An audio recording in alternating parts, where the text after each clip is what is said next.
नमस्कार। आप सुन रहे हैं कहानी गोल्ड। आइए दोस्तों सुनते हैं पूनम अहमद जी की लिखी कहानी अपने अपने मेघदूत। पानीपत के एसपी कॉलेज की कैंटीन में बैठी चारों सहेलियां सोनिका, काव्या, राखी और सुनैना चाय समोसे का आनंद उठा रही थीं। हमेशा की तरह सोनिका सौम्या मैम पर टीका टिप्पणी करने में व्यस्त हो गई। सौम्या उन्हें संस्कृत पढ़ाती थी। चारों बीए फाइनल की छात्राएं थीं। सोनिका ने कहा, बस यह सौम्या मैम ही अभिज्ञान शाकुंतलम इतनी निरस्ता से पढ़ा सकती हैं। उनका चेहरा देखा है कभी? एकदम नीरस, भावहीन। 30 साल की होंगी पर रोनी सूरत लिए घूमती हैं।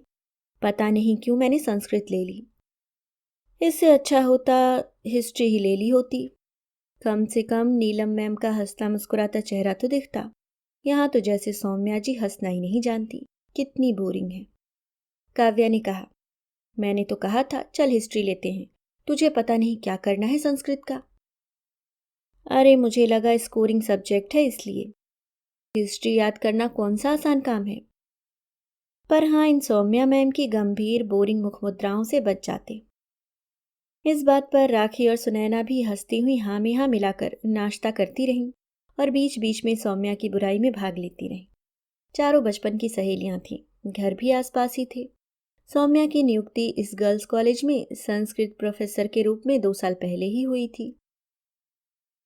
शुरू में ही उसकी दोस्ती इंग्लिश प्रोफेसर रागिनी से हुई थी, जो समय के साथ प्रगाढ़ होती चली गई थी।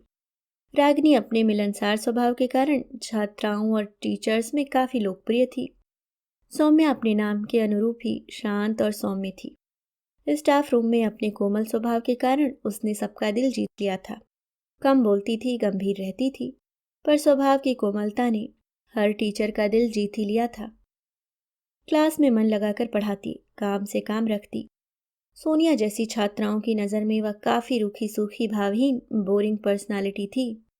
सोनिका पढ़ाई में होशियार थी। वह लगभग सभी टीचर्स की फेवरेट थी, पर सौम्या ने कभी उसे कुछ स्पेशल अटेंशन नहीं दी थी। सोनिका को सौम्या की यह बेरुखी खल गई थी। उसे एक जिद सी सवार हो गई थी कि सौम्या भी उसे एक खास लड़की समझेगी ही। खूबसूरत मेधावी सोनिका के दिल पर सौम्या का यह रूखा सा स्वभाव छाया रहने लगा था। वह सबसे सौम्या की बुराई करती घूमने लगी थी। उसका कहना था, संस्कृत पढ़ाते समय टीचर के हाव भाव, स्वर में कुछ बात तो होनी चाहिए ना। अरे संस्कृत रस लेकर पढ़ाने का विषय है या रूखे सूखे चेहरे के साथ भाषण देने का। मुझे नहीं लगता कि इन्होंने प्रेम संबंधी किसी भावना को कभी महसूस किया होगा। ये क्या समझाएंगी? अभिज्ञान और मेघदूत। एक दिन सोनिका ने हिंदी की मंजू मैम से पूछ ही लिया, मैम सौम्या मैम की फैमिली में कौन कौन है? उनकी माँ और पिताजी, उनका विवाह नहीं हुआ है। तभी इतनी रूखी सूखी सी हैं, कहकर सोनिका हंसी। तभी उसके मोबाइल पर उसके बॉयफ्रेंड अमित का फोन आ गया, तो वह वहां से हट गई। अमित ने मूवी और लंच का प्रोग्राम बनाया था। सोनिका ने कहा, लेकिन मैं कॉलेज में हूँ। तो छोड़ दो, मैं थिएटर के बाहर ही खड़ा हूँ। जरूरी पीरियड है। अरे छोड़ो, तुम तो बाद में भी पढ़ लोगी। आओ ना, उसने काव्या को बताया। मैं जा रही हूँ, बाद में नोट्स दे देना।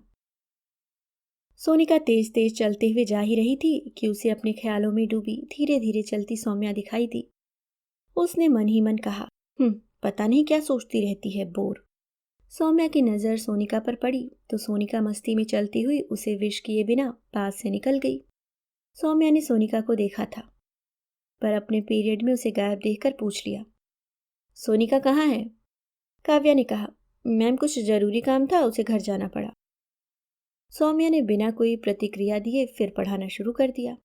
अगले दिन उसने सोनिका से पूछा, कल तुम्हें अचानक जाना पड़ा, घर में तो सब ठीक है ना? सोनिका ने असभ्य ढंग से कहा, घर में सब ठीक है मैम, कुछ पर्सनल काम था। कहकर वह बेशर्मी से मुस्कुराई तो कुछ और लड़कियां भी हंस दी। सौम्या फिर गंभीरतापूर्वक पढ़ाने लगी। अगले दिन सीढ़ियों के नीचे ही खाली पीरियड में सोनिका अपने ग्रुप के साथ सौम्या की ही चर्चा कर रही थी कि नीचे उतरती हुई सौम्या के पैर अपना नाम सुनकर ठिठक गए। सोनिका को सौम्या से एक चिढ़ सी, एक जिद सी बन गई थी। वह कह रही थी, अब सौम्या मैम को क्या बताती कि अमित के साथ मूवी देखी, लंच किया, उनका बोरिंग लेक्चर मिस हो गया। अच्छा ही हुआ, और बॉयफ्रेंड के साथ प्यार मोहब्बत, मूवी लंच वे क्या समझेंगी? उनकी लाइफ में तो कुछ है नहीं। मैंने पता किया है, वे अपने पेरेंट्स के साथ रहती हैं। विवाह की उम्र जब निकल रही होती है तब स्त्रियां ऐसी ही हो जाती हैं। वैसे देखने में तो सुंदर हैं, फिर विवाह क्यों नहीं हुआ? क्या पता इनके रूखे सूखे हाव भाव देखकर लड़के भाग खड़े हुए हों। ये तो संस्कृत साहित्य के श्रृंगार रस में डूबे शब्द को भी वियोग रस में बदल देती हैं। प्रेम दृश्य भी ऐसे वर्णन करती हैं जैसे अभी रो देंगी। ये क्या जाने प्यार व्यार। कहकर वह हंसी तो बाकी लड़कियों ने भी उसका साथ दिया। सौम्या चुपचाप नीचे उतरने लगी। कुछ दिन सब सामान्य चलता रहा। सौम्या अपने पीरियड पूरी तन्मयता से लेती, रागिनी से थोड़ी बहुत दिल की बातें करती और घर चली जाती। जहाँ सोनिका जैसी लड़कियां उसका मजाक बनाती थीं, वहीं कुछ और लड़कियां भी थीं जिन्हें वह बहुत प्रिय थी। वे अक्सर सौम्या को घेरे रहती। वे पढ़ाई से संबंधित कुछ भी पूछती, सौम्या उनकी हर तरह से मदद करती। सौम्या की सादगी ने कई छात्राओं और टीचर्स को प्रभावित किया था, पर आधुनिक धनी परिवार की जिद्दी घमंडी सुंदर स्मार्ट सोनिका सौम्या के पीछे ही पड़ी रहती। सौम्या को अपनी शक्ल दिखाकर जानबूझकर उसके पीरियड से गायब हो जाती, अमित के साथ घूमती फिरती। सौम्या ने सोनिका को मार्केट वगैरह में भी अमित के साथ बाइक पर घूमते देखा था। अचानक सौम्या कॉलेज में अनुपस्थित थी। 1 दिन, 2 दिन, 3 दिन हो गए। लड़कियों ने टीचर से पूछना शुरू किया तो जवाब मिला, उनकी माँ का स्वर्गवास हो गया है। छात्राओं में सन्नाटा सा छा गया। सौम्या को पसंद करने वाली छात्राओं को बहुत दुख हुआ। उनमें से काफी लड़कियां टीचर से सौम्या के घर का पता लेकर शोक प्रकट करने भी गईं। टीचर्स का भी सौम्या के घर आना जाना चल रहा था। सोनिका ने राखी से कहा, चल हम लोग भी अफसोस करने चलते हैं, मैडम के घर का हाल भी देख लेंगे। मंजू मैम से एड्रेस लेकर एक दिन चारों शाम को सौम्या के घर पहुंची। रागिनी भी वहीं बैठी हुई थी। सौम्या सोनिका और उसकी सहेलियों को देखकर थोड़ा हैरान हुई, पर अवसाद में डूबा मन कुछ और सोच ही नहीं पाया। सब चुपचाप बैठी थी। चारों लड़कियों ने नजर डाली। अत्यंत सादगी भरा सुरुचिपूर्ण घर था। काव्या ने ही बात शुरू की, मैम कैसे हुआ अचानक? बीमार थी?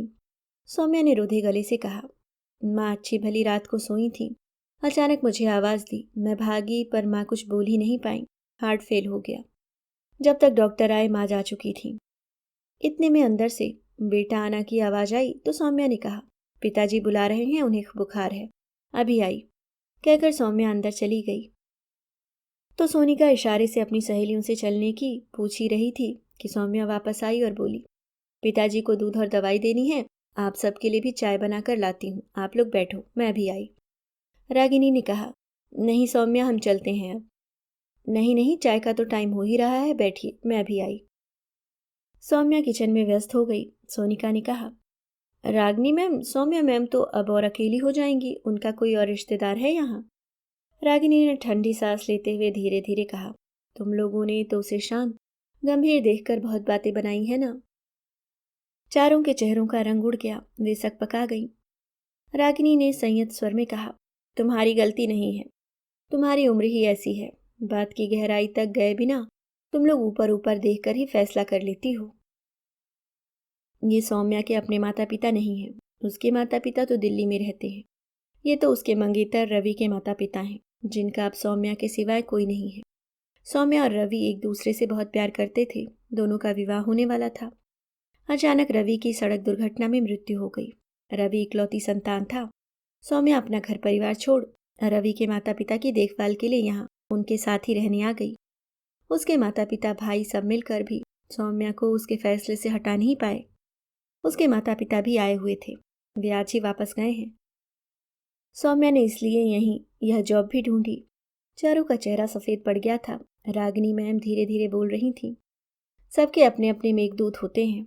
सौम्या ने जो प्यार किया था आज तक निभा रही है। रवि के ना रहने पर कभी उसके माता पिता को अकेला नहीं छोड़ा।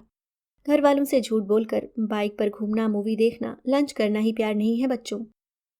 यह तो एक आग का दरिया है और डूब कर जाना है। इतने में सौम्या आ गई। सबको चाय देकर खुद भी चुपचाप एक कप लेकर बैठ गई। चारों लड़कियों ने उस पर एक साथ नजर डाली। हल्के से गुलाबी रंग के सादा से सूट में उदास से सूरत आज उन्हें दुनिया की सबसे सुंदर सूरत लगी। लगा जैसे सौम्या मैम के रोम रोम से अनूठे प्रेम की छटा निकलकर पूरे कमरे में फैल रही है।